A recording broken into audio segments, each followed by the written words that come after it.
Gracias por acompañarnos. Hoy tenemos la presencia de Marcela Martino desde GIL y el abogado David Morales de Cristosal. Ambos trabajan con los derechos humanos en El Salvador y vamos a conversar con ellos sobre un tema que se retrotrae realmente décadas atrás y es una de las masacres más terribles que ha vivido Latinoamérica en muchas décadas, que es la masacre del Mozote en El Salvador, y que a pesar de más de 40 años permanece en la impunidad. Gracias Marcela y gracias David. Empecemos por qué nos trae a Costa Rica en este momento a la visita de la Corte Interamericana de Derechos Humanos. Perfecto, sí, muchísimas gracias. La sentencia de la Corte sobre este caso ya tiene 12 años de emitida. O sea, como bien decías, estos son hechos que se remontan más de 4 décadas. La masacre más grande de la época moderna de América Latina, donde fallecieron y sufrieron, digamos, múltiples violencias, más de 1000 personas, incluyendo la mayoría niños, niñas y jóvenes y adolescentes, ¿no? Y el camino de la justicia o de la búsqueda de justicia para las víctimas ha sido muy largo y llevó a que en 2012 por fin la Corte Interamericana, que es el máximo tribunal de derechos humanos de la región, dictara una sentencia en la que declaraba al Estado salvadoreño responsable de estas graves violaciones, pero además de no haber hecho justicia y no haber reparado en todo ese tiempo, ¿no? Desde entonces, las organizaciones y las personas que acompañamos a las víctimas, tanto a nivel interno, como lo hace David, como a nivel interamericano, que lo hace SEGIL y otra organización tutela legal, doctora María Julia Hernández, hemos seguido insistiendo en la obligación del Estado de cumplir con esas medidas de reparación. Sin duda, la más importante para las víctimas es la justicia, es lo que han reclamado siempre, pero además la Corte le ordenó al Estado otra serie de medidas que tienen que ver con tratar de paliar en alguna medida las consecuencias de la violencia, ¿no? Que destruyó las comunidades, es el Mozote y otras comunidades aledañas al Mozote, que implicó el desplazamiento de cientos de personas, que implicó el abandono el desarrollo de algunas de esas comunidades. No tienen agua potable, no tienen electricidad, etcétera, ¿no? Entonces, estamos aquí porque ayer teníamos una audiencia privada, una audiencia de supervisión que hace la Corte del cumplimiento de esa sentencia. En años anteriores, después de la emisión de la sentencia, han habido avances importantes a raíz de la sentencia y de un proceso que se llevó a nivel interno. Se logró que en 2016 la Sala de lo Constitucional de la Corte Suprema de Justicia de El Salvador derogara la ley de amnistía, que durante años había sido el principal obstáculo para que avanzara la investigación de estos hechos tan graves. Y desde entonces se ha seguido un proceso de investigación a nivel interno que ha tenido avances y que ahora, desgraciadamente, vemos también tiene nuevos obstáculos, ¿no? Que ya no son una ley que prohíbe la investigación, pero que tienen otras características, y eso fue un poco lo que vinimos a denunciar el día de ayer, junto con los obstáculos que también están encontrando las víctimas para poder ser reparadas económicamente, para poder contar con medidas de parte del Estado para que aquellas personas que quieren regresar a la comunidad puedan regresar después de haber sido desplazadas, para contar con acceso a salud, acompañamiento psicosocial, y lamentablemente lo que las organizaciones que acompañamos el caso vinimos a decir a la Corte es que se han roto los espacios de diálogo con el gobierno y con el Estado salvadoreño para avanzar en el cumplimiento de esas medidas, ¿no? ¿Qué respuesta le dio la Corte? La parte del procedimiento de la audiencia, bueno, primero es de carácter privado, y segundo, no se da en el mismo momento, sino que lo que hace la Corte es recabar las posiciones y luego emite una resolución que sí será pública, en la que va a decir, bueno, cuál es su valoración después de haber recibido la información de ambas partes, de cuál es el estado de la cuestión 12 años después de que emitió su sentencia, ¿no?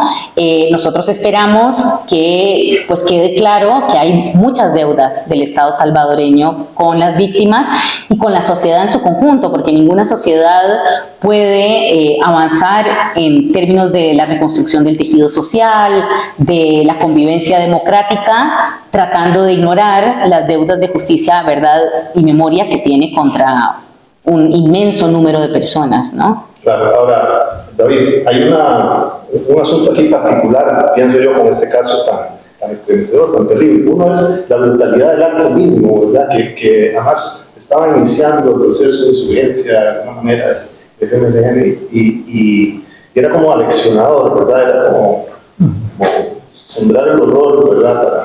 Para aleccionar, digamos, en ese sentido. Pero la otra parte que puede ser también igual de escalofriante es la impunidad, es ese ejercicio de encubrimiento. Claro, realmente el Mozote plantea un desafío, un dilema, ¿no?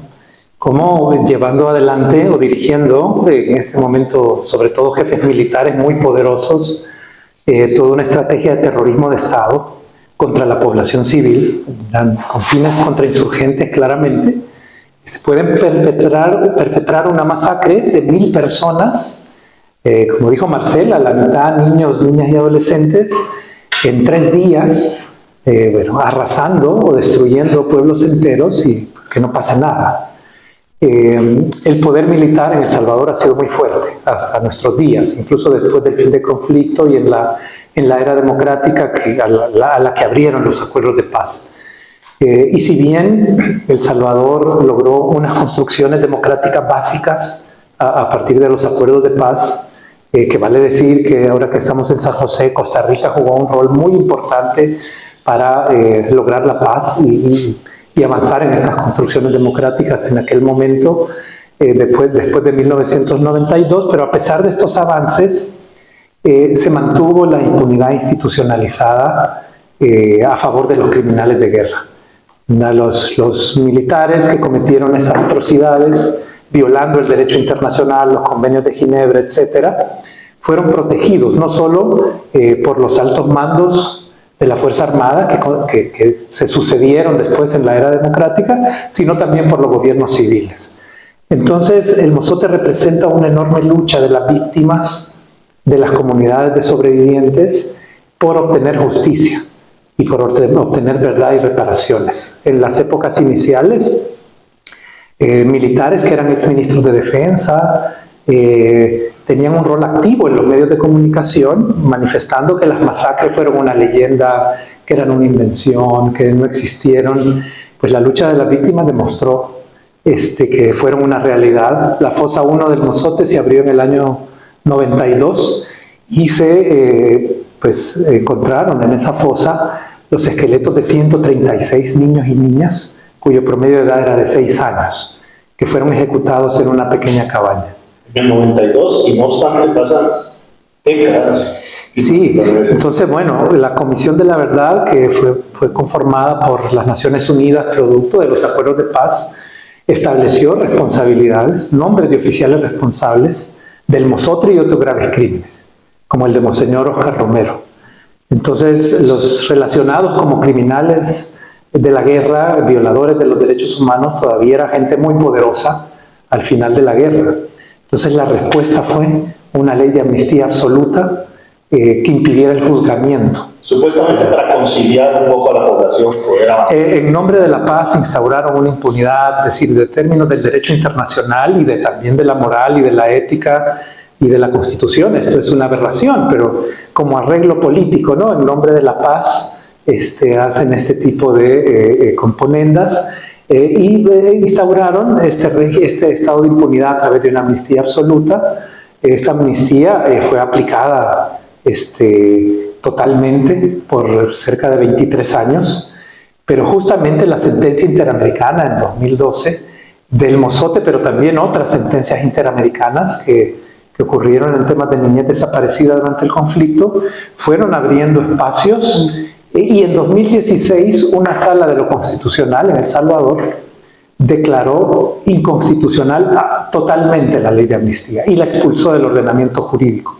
Entonces se derribaron las excusas. A partir de 2016, entonces, el caso de la masacre del Mozote, archivado por amnistía, se reabre. Y entramos en una lucha por lograr la justicia interna, una lucha de las víctimas. Yo soy parte del equipo legal, del equipo de abogados y abogadas, que acompañan a las víctimas como acusadores, representantes judiciales de las víctimas en este proceso interno. Y lo interesante es que el juez que le toca vivir este momento histórico del fin de la amnistía es un juez de carrera que, dando muestras de independencia, decide aplicar la ley y empuja la investigación del caso, a llevarlo a tal punto que el caso se encuentra muy avanzado, con prueba muy fuerte, testimonial, forense, documental, pericial. Hay personas expertas internacionales en temas del Salvador en el momento del conflicto armado, un experto militar, antropólogas sociales, expertas internacionales y nacionales que han dado dictámenes que hacen muy concluyente el resultado, que el alto mando de la Fuerza Armada y su cadena de mando hasta llegar a jefes militares del llamado Batallón Atlacat diseñaron y llevaron adelante y después encubrieron esta gran operación de exterminio. Lamentablemente, en El Salvador, a partir del gobierno del presidente Bukele, se está produciendo un fenómeno de el éxito de un proyecto autoritario, de populismo autoritario, que ha ganado, pues obviamente, mucho respaldo electoral alrededor de la figura del presidente, pero que es un proyecto que ha promovido la destrucción de la división de poderes, la socavación de la independencia judicial y en el cual el poder de la presidencia ha sido capaz de cooptar buena parte del poder judicial. Y en este proceso de destrucción de la democracia en El Salvador, se ha producido un fenómeno, o se han producido movimientos políticos que han separado de sus cargos a jueces independientes y han sido sustituidos por nuevos jueces cuya imparcialidad está en entredicho y parecen responder a los intereses del Poder Ejecutivo. Perdón, ese cambio, ¿en qué momento del gobierno de Bukele se da y cómo se justificó? Bueno, la popularidad de Bukele está fuera de toda duda. Ha sido un populista muy exitoso. Arribó por la vía democrática a la presidencia con una mayoría muy clara, pero esta popularidad le sirvió de plataforma también para barrer y tener una victoria electoral muy grande de su partido político Nuevas Ideas en las elecciones legislativas y municipales de 2021. Entonces, en el 21, el partido de Bukele logra la mayoría absoluta en el Congreso, en la Asamblea Legislativa de El Salvador, y a partir de ese momento se desdibuja la división de poderes, porque la Asamblea Legislativa dejó de ser un órgano independiente, que además ejerce control político sobre el Poder Ejecutivo, y se volvió un poder totalmente sometido a las disposiciones del presidente. Y su primera decisión, el primer día de trabajo de la nueva Asamblea, el 1 de mayo de 2021, fue destituir de manera inconstitucional a la sala, que ya se llama sala, la Corte Constitucional. Entonces, la máxima autoridad constitucional del país, todos sus magistrados fueron destituidos por la fuerza y sustituidos por magistrados electos de manera ilegal. Perdón, ¿cómo se justificó eso ante la opinión pública? El presidente planteó que la sala de lo constitucional era un obstáculo para su proyecto político, para la gobernabilidad, y que tenía grandes responsabilidades en obstruir el trabajo frente a la pandemia y el combate de la delincuencia. Eran razones políticas sin ningún sustento legal.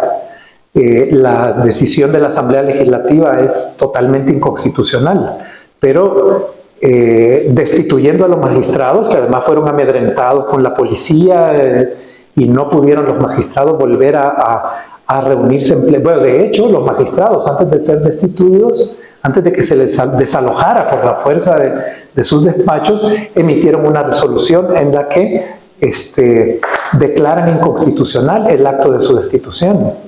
Pero esta resolución no fue atendida. Lo mismo pasó con el fiscal general de la República, que es otra figura de mucho poder que investiga el delito y realiza la persecución penal. Y bueno, más adelante vino un decreto por esta ya mayoría oficialista en el cual separaron a más de 100 jueces independientes de sus cargos en diferentes materias. Y uno de estos jueces, creemos nosotros con toda intencionalidad política, era el juez Jorge Guzmán, que tenía a su cargo el caso del Mozote y que estaba ya por llevarlo a su etapa final. A partir de este golpe al Poder Judicial que el gobierno de Bukele promovió y su Asamblea Legislativa, el caso del Mozote entra en una etapa de estancamiento. Estaba a punto de ir a su etapa final de juzgamiento de 13 militares involucrados, desde el ministro de Defensa hasta oficiales del batallón que cometió la masacre, el batallón Atlacat, y el juicio se estanca.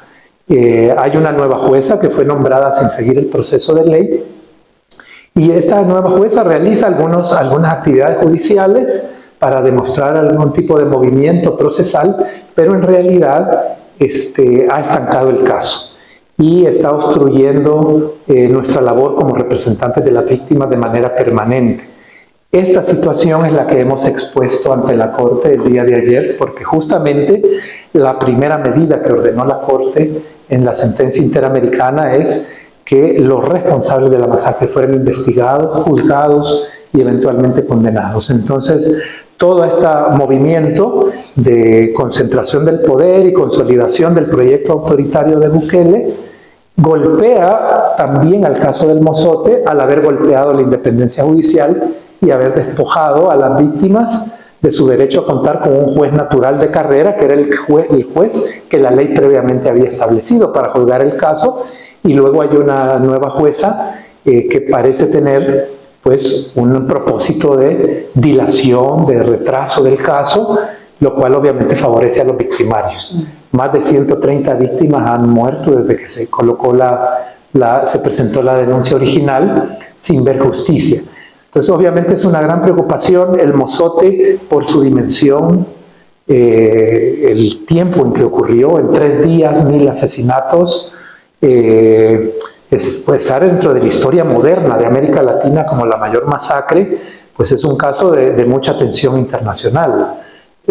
También por la atención que ha llamado pues la posibilidad de abrir la aplicación de la justicia desde 2016, y obviamente creemos que es un precedente sobre lo cual hay mucha atención en toda la comunidad internacional, siendo un crimen de lesa humanidad, además de un crimen de guerra.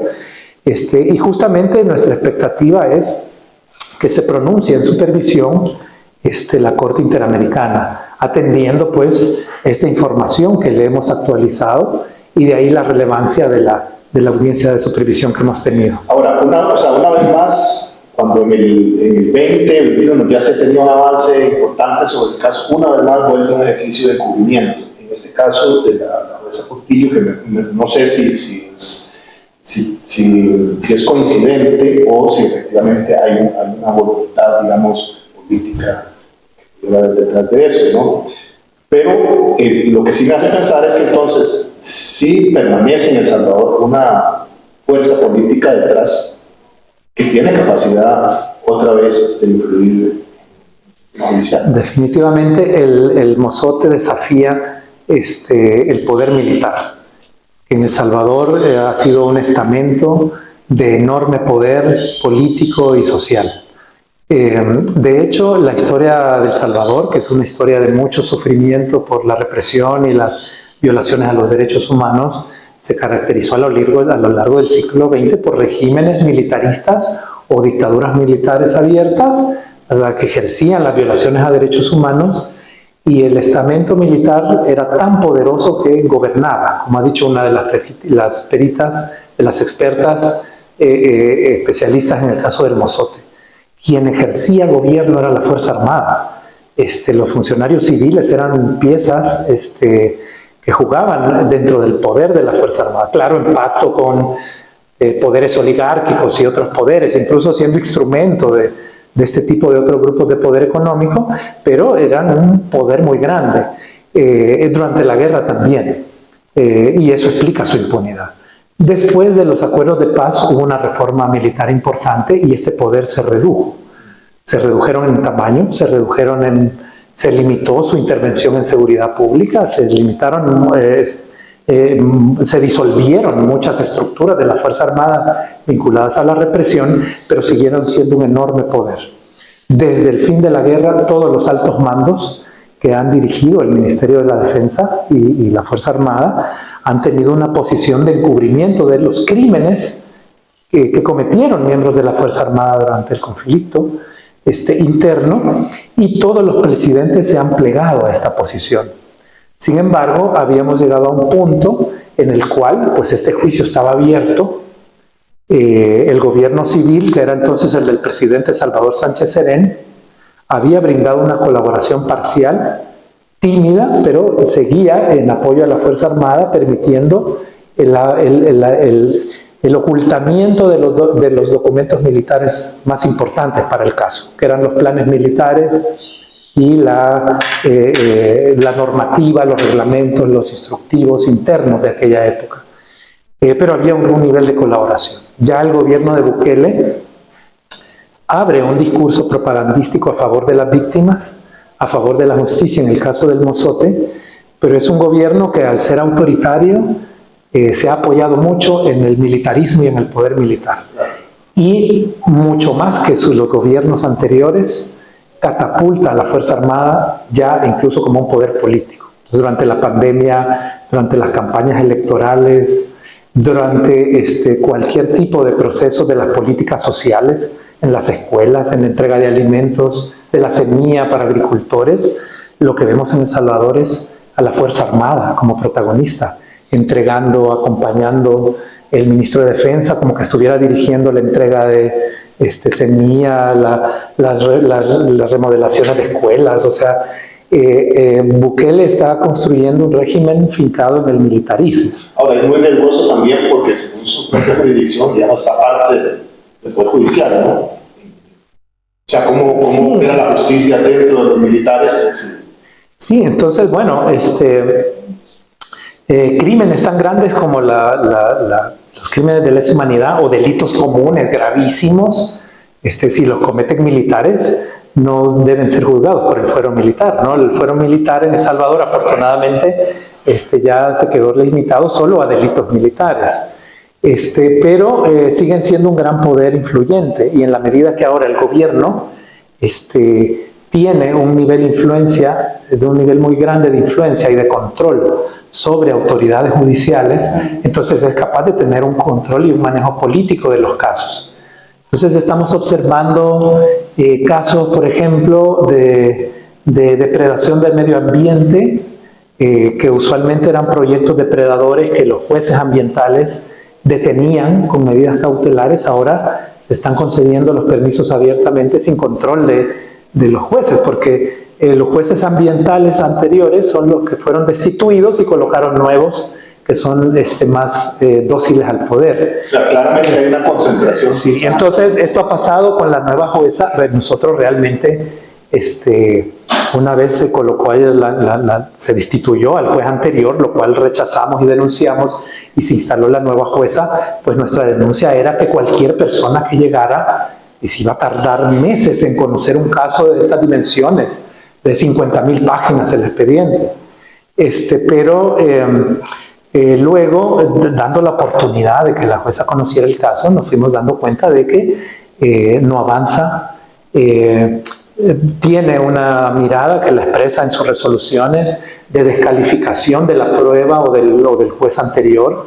Genera una práctica de estigmatización contra la acusación particular que representamos a las víctimas, no nos impide el acceso al expediente, y le propuso a la Corte Interamericana, porque el Estado debe dar cuentas a la Corte que está cumpliendo con su obligación de investigar el crimen, envía informes periódicos, y en estos informes plantearon un proyecto, un plan de trabajo muy ambicioso la jueza, y nos preocupó pues porque estaba planteando un plan de trabajo que le podría tardar 10 años en llevar adelante, y es un plan que parece ignorar la fuerte y enorme prueba que está acumulada ya en el proceso. Como es que si quisiera empezar de cero, ignorar la prueba contra los militares y volver a investigar 10 años, mientras las víctimas e incluso los imputados procesados están muriendo, y se volvería totalmente inefectiva la justicia. Entonces ahora dudamos abiertamente de la imparcialidad de esta jueza y consideramos que su administración del caso está violando la Convención Americana está violando los estándares de la Ley Procesal Penal de El Salvador y de la Constitución. Entonces, además de las acciones internas y de las acciones dentro del mismo proceso que estamos tomando como parte procesal en el caso, hemos venido a San José también a presentar, a informar de esta situación a la Corte Interamericana, porque se trata claramente de un deliberado incumplimiento, otra vez, ¿verdad?, de la sentencia interamericana. Ahora, con un mal escenario, ¿no? Me parece que es un poco sombrío, ¿verdad?, el escenario de cómo se están dando las cosas. ¿Qué piensa usted, con la experiencia que usted tiene en su lucha en derechos humanos, cómo piensa usted que avanza esta situación? Mire, es muy difícil, aunque nosotros tenemos, dijéramos, una fuente de inspiración de nuestro trabajo, que son las mismas víctimas. O sea, es realmente impresionante que hemos trabajado años con las víctimas. Si hay una lección que hemos aprendido de las víctimas, y creo que por eso no podemos abandonarla ya nunca, ¿no?, es esta capacidad humana, no solo de resiliencia frente al sufrimiento. O sea, en el caso del Mozote, como en otros casos similares, estamos hablando de personas que perdieron a toda su familia. Cuando el equipo argentino, o sea, llegó por primera vez el equipo de antropología argentino a trabajar exhumaciones, estaban impactados porque decían, venimos de trabajar en las desapariciones en Argentina, y bueno, las familiares, en otros casos, bueno, habían perdido 1, 2, 3 familiares directos en la represión, y venimos aquí al Mozote y son 16, 20, 30 familiares directos, mi hermano y sus 6 hijos, mi mamá, mi papá, 3 hermanos y todo su grupo familiar. Entonces, sufrir esto, pero después de sufrir esto, enfrentar la dinámica de desplazamiento forzado y de nuevos crímenes y de persecución, bombardeos, etcétera, durante 10 años de guerra. Toda una capacidad de organizarse en campamentos de refugiados y después de volver al país de manera organizada, reconstruir sus comunidades, ¿verdad?, y salir adelante, y luego no buscar venganza, ni buscar ningún acto violento, sino por las vías del que la ley franquea, buscar justicia. Entonces hay una fuerza enorme, y uno ve a estas personas luchar toda su vida con esperanza, y bueno, frustrarse, ¿no?, que no hay justicia, pero inmediatamente cobrar fuerzas y seguir adelante. Estaban las víctimas, ahora una representación muy grande de las víctimas, aunque la audiencia era reservada, la Corte autorizó una vinculación exclusiva en Zoom para que las víctimas pudieran observar la audiencia. Y después de escuchar a las organizaciones que les representamos defender los derechos de ellas ante la Corte, aunque por el sí parecería ser muy frustrante que el Estado no ha cumplido y que estaba cometiendo todo esto, el reporte que nos daban nuestras compañeras de equipo desde el terreno era que al final la gente había cobrado ánimos y ha dicho, sí, o sea, aquí está, tenemos que seguir defendiendo esta lucha, y cobraron como ánimos para seguir luchando. Entonces, dijeron, venimos de momentos como muy duros. La amnistía era absoluta, no se movía el caso, ni siquiera se querían hacer exhumaciones para negar los restos. La verdad era negada de manera absoluta por el Estado, había una posición negacionista absoluta, la masacre no existió, y ellas han ido derrotando esta historia. Y pues la batalla por la justicia parece ser una de las más duras, pero realmente cuando estamos con ellas y vemos que el ánimo es seguir, nuestro deber es acompañar. Entonces desarrollamos como mucha resistencia, ¿no? Pero vemos caminos por donde podemos. El gobierno de Bukele es un gobierno muy autoritario, militarista, antidemocrático, violador de los derechos humanos, pero ni siquiera ese gobierno con su estrategia fundamental, que es una narrativa muy poderosa, se atreve a decir que el Mozote no existió y que no va a hacer nada con el asunto. O sea, asumen un discurso de que sí, o sea, reconocen que la masacre existió y tienen que hacer algo. Trata de meterle manipulación política al discurso sobre el tema, pero no lo puede cerrar.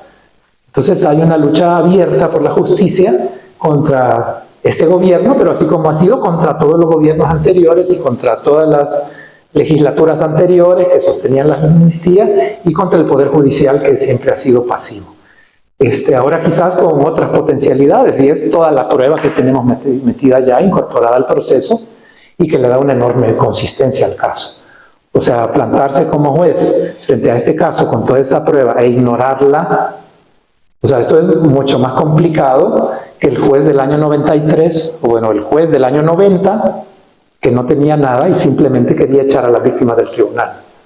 Luego este juez del año 90 se le abre la fosa 1, que con esos 136 esqueletos de niños, era un juez de la impunidad y no tuvo más remedio que aplicar la amnistía porque no tenía otro argumento. Pero ya sin amnistía, un juez que se vio con toda esa prueba ahí, la sacó adelante y la volvió más fuerte. Entonces es muy difícil para la jueza sostener esta posición.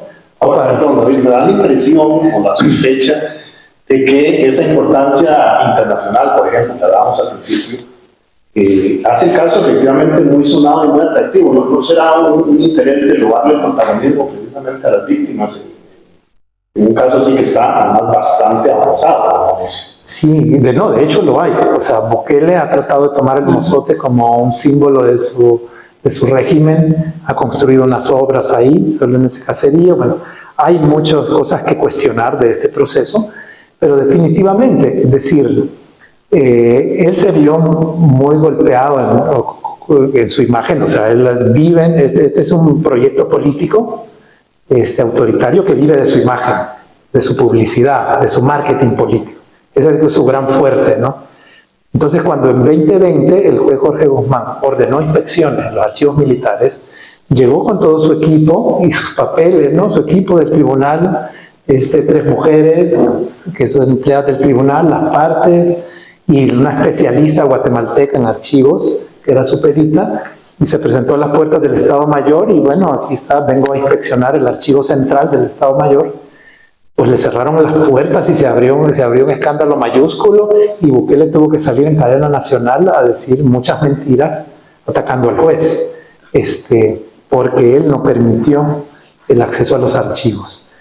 Esto le trajo una publicidad negativa muy grande y no pudo, a diferencia de todos los otros temas que aplastan con su aparato comunicacional cualquier tema crítico, todo su enorme aparato comunicacional no pudo cerrar este tema, ni hacerle un reencuadre. O sea, quedó muy claro que estaba protegiendo a los criminales de guerra en la opinión pública. Entonces, que su respuesta fue ir al mozote, sentarse en la plaza, decir que los acuerdos de paz fueron una farsa, que todos los anteriores les mintieron y que él sí le iba a cumplir a la víctima. Pues ha tratado de manipular todo el tiempo, pero no es primera vez que esto ocurre. Bukele tiene, como lo lleva como más lejos, pero muchos políticos en el pasado o funcionarios de alto nivel han tratado de jugar con este caso a su favor para manipularlo. Y creo que ese gil lo debe ver mucho en las delegaciones de Estado, en las audiencias que vienen a tratar de vender una idea bien bonita de sí mismo en los Estados frente a la Corte. Y la experiencia que tenemos es que quien se mete con un crimen de guerra, con un crimen de lesa humanidad y trata de instrumentalizarlo a su favor, sale con las manos y el rostro manchados de sangre. Porque no es posible. Y al final la fuerza de los hechos termina como imponiéndose. Entonces él ha llegado a meter mano en el mozote, a tratar de hacer a un lado a la asociación de víctimas, y no pudo. Las víctimas están ahí, no las ha podido manipular, el juicio está ahí, quitó al juez, pero ahí está toda la prueba, seguimos luchando adentro, y creo yo que no ha podido imponer del todo una narrativa en esto. La ha impuesto sobre los acuerdos de paz porque dice que la hicieron el FMLN y Arena y que eran, bueno, además el gran protagonista de la guerra y de los crímenes fue la Fuerza Armada, y él la Fuerza Armada no la menciona en absoluto porque es su gran aliada. Pero está incumpliendo la sentencia internacional. Hace obras de propaganda, abandona la mayoría de comunidades, llega solo a hacer un video de propaganda al mozote. Al final no ha hecho nada sustancial por las comunidades, no cumple la sentencia y no ha logrado demostrar que no están protegiendo militares criminales de guerra. y no han logrado callarnos. Entonces, dijéramos al final, los políticos no salen bien cuando tratan de instrumentalizar eso y jugar con los que negaron absolutamente todo salieron muy mal. O sea, ahí hablaron los esqueletos de los niños, ¿no? Y la prensa ha demostrado, ¿no?, lo que fue el mozote, la prensa nacional, internacional. Entonces, y ahora es importante que también la prensa otra vez pueda ver lo que está pasando en el juicio, ¿verdad? Y que no se oculte, no pueda el gobierno de El Salvador ocultar con propaganda esto. Así que creemos que ahora, es difícil, aún para alguien tan poderoso, tan hablador, con un aparato comunicacional tan grande como Bukele. Hay plazos, hay posibilidad de que pensemos en algunos plazos de que avance el proceso y cómo están las cosas. O sea, yo creo que David fue muy claro en el sentido de que, y yo creo que la historia de América Latina y de nuestra región también da cuenta de que los avances no siempre son lineales y no siempre son avances. Tenemos como, a veces sentimos que pendulamos, ¿no? Que hay espacios de fortalecimiento de cierta institucionalidad y después regresiones. En términos del proceso internacional, los plazos todos están vencidos, por supuesto, en términos del cumplimiento que el Estado debió hacer. En términos éticos, morales, de la justicia también. Son personas que han resistido con dignidad y exigido sin claudicar. Personas, como decía David, que han fallecido declarando una y otra vez su verdad. Entonces, los plazos procesales, digamos, están más que superados. No se puede llamar jamás a esto una justicia oportuna. Pero yo siento, y sin ánimo de sonar ingenua, que los plazos de la verdad, de la memoria de las víctimas, y Segil como representante de muchos otros casos similares, desgraciadamente en nuestra región, superan muchos más escollos de los que los políticos de uno u otro gobierno logran poner. O sea, tenemos ejemplos en Centroamérica de víctimas y movimientos que han sentado a exmilitares como Ríos Montt en el banquillo, una persona que una sociedad entera pensaba intocable, que no fue cuando quisimos, sino mucho tiempo después, y que falleció a pesar de haber sido condenado y después esa sentencia anulada, pero las personas del caso de genocidio y Shiri dijeron su verdad, fueron escuchadas en salones llenos a reventar, donde declararon lo que habían sufrido. Otras, justo veníamos hablando David y yo de otros casos, del caso Molina Teyssen, un caso de un niño desaparecido en 1981 por el ejército guatemalteco. Muchos años después de la sentencia de la corte, la familia logró que se condenaran 4 exaltos mandos militares en Guatemala. Vemos en Guatemala también esfuerzos de cooptar ese poder judicial independiente que hizo posible esas condenas y otras, pero la resistencia y la verdad de las víctimas para mí es como una luz infranqueable frente a estos intentos populistas de cooptarlo todo, porque si bien hay otras narrativas, incluso en El Salvador, respecto de pandillas, respecto de partidos que representan ciertas ideologías, a estas personas no se les puede descalificar por pertenecer a un partido de izquierda o por cometer actos ilícitos. Es un discurso populista que pretende arrollar la dignidad y decir la seguridad acá, digamos, estamos dispuestas a tener seguridad a cambio de cualquier cosa. Y estas víctimas siguen siendo un obstáculo en ese discurso práctico populista de no, estoy dispuesto a ceder la independencia judicial, estoy dispuesto a ceder las garantías mínimas de un proceso, que es lo que vemos en El Salvador. En El Salvador vemos más de 70,000 personas detenidas sin ningún tipo de garantía, con jueces que no hacen control judicial, personas que han fallecido en custodia del Estado sin ninguna investigación, criminalización de opositores, criminalización de periodistas independientes, medios que tienen que salir del territorio salvadoreño, y contra todos estos el gobierno parece tener una justificación que tiene cierto eco, ¿no? La gente dice, bueno, pero es que por seguridad, pero las víctimas del mozote siguen ahí, como dice David, con su verdad, y contra eso no hay narrativa posible que les haya podido, digamos, desbancar de la necesidad de que una sociedad no puede ser construida sobre los cadáveres de más de 1000 personas y sobre la impunidad recurrente. Y la Corte Interamericana lo ha dicho en muchas sentencias de El Salvador y otras. La impunidad lo que genera es la repetición crónica de nuevas violaciones. Y eso es lo que vemos en El Salvador y en otros lugares. Si no se ha hecho justicia, puede pasar lo que está pasando hoy en El Salvador, que es un poder al servicio de unos cuantos intereses con gravísimas violaciones de derechos humanos sucediendo y sin ningún tipo de contrapeso que permita evitar eso. Y eso, como centroamericana y como defensora de derechos humanos, es lo grave de estos discursos de copiar modelos sin conocer la profundidad de la destrucción del tejido social que está sucediendo hoy en día en El Salvador, y de narrativas que muy superficialmente hablan de éxito frente a una criminalidad que sin duda es un factor importantísimo. La gente tiene derecho a vivir en una sociedad sin temer por su vida cotidianamente, sin ser asediado, pero no a cualquier costo y no sin ningún tipo de cuestionamiento, sin ningún tipo de acceso a cómo se están dando las cosas.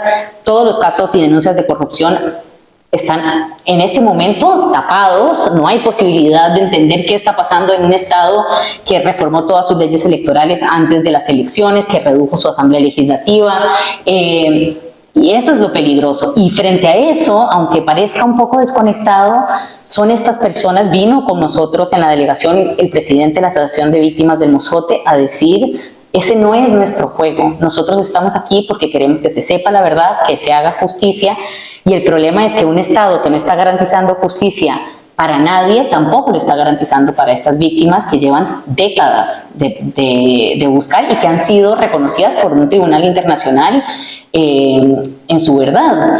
Entonces, yo creo que nuestra esperanza es que tenemos otros espacios donde las víctimas han logrado, con su resistencia, ser escuchadas. Quisiéramos que después de esta audiencia y después de la lucha de años que han tenido las víctimas del mozote, los procesos de supervisión internacional sean una oportunidad para que la comunidad internacional también entienda la dimensión de los obstáculos que han enfrentado y de la lucha que están haciendo, ¿no? Y para eso también estamos aquí. Pero también debe ser una llamada de atención para los otros países de Centroamérica, que miran, digamos, un poco las luces de este discurso, sin necesariamente entender el costo humano que está representando. Bueno, muchas gracias a David Morales y Marcela Martínez de Gil. Terminamos aquí esta entrevista. Gracias.